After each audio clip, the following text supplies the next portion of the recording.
putting up 7,582 flags for all the military that were killed after 9/11. You say 7,000 and you can't comprehend that number until you walk through the flags and realize every one of those is a man or a woman who died, left a family.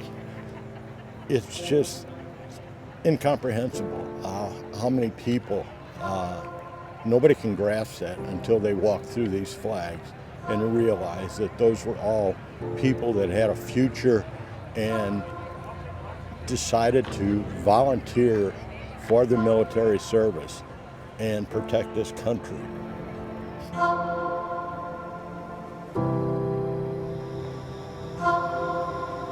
We have 500 volunteers that were part of putting the flags together. We did that on weekends all through the middle of June, all through the end of July.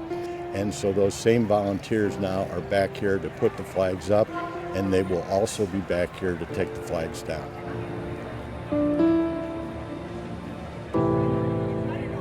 And the numbers and the dog tags are the most important part. The flags, straight up and down. It's about perfection, not about speed. Think of it this way, that if you're the family member of someone that's fallen, you come to the hill, your flag doesn't look like the rest, you'll feel a little bit slighted. So let's make sure that we have them all perfect. Make sure that the flags are set up at the top, that they're straight and tight. Everything else is perfect. If it's not perfect, take it down and do it again.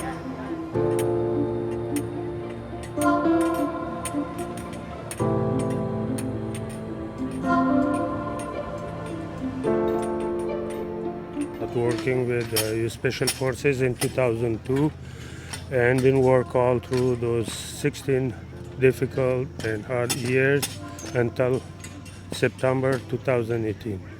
I'm helping people put the flags for those who lost their lives in Afghanistan. This is for me like I'm picking up my dead parent brother who lost their life. Then when I stick this flag here, that means I'm hugging my those brothers.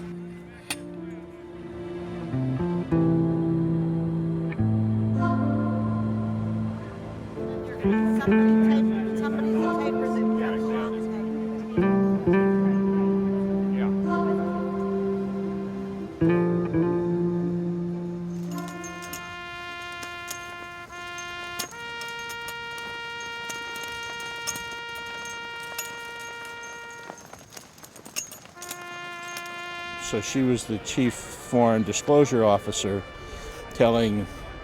sharing information with the Afghan military intelligence. And she was killed on May 20th, 2009, on her way to an intelligence sharing mission on the road between Kabul and Bagram.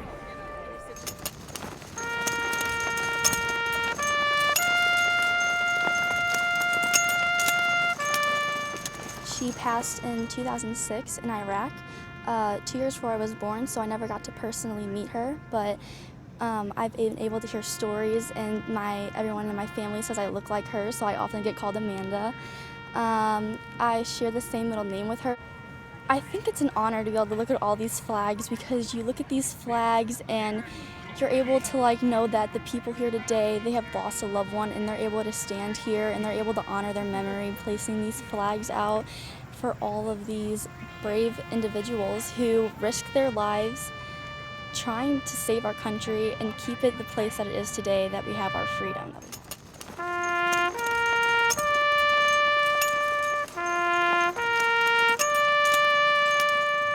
My son was Specialist Jackson Johnson. He was killed in Kuwait March 5th, 2019. He wanted to serve his country. He wanted to do something to make the world better. It's a mixed emotions of heartwarming, of heartbreak, of honor, respect. It's just a mixed emotions, just as a Ghost Star mom, looking at every flag that is honoring every fallen soldier from 2001 till now.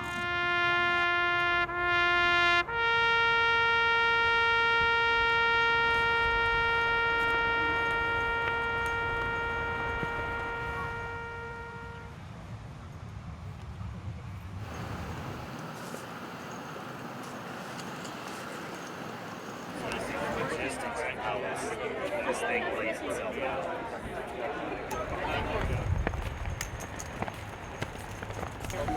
Yeah, this means a lot to me. This reminds my fallen brothers, which we lost in the war in Afghanistan.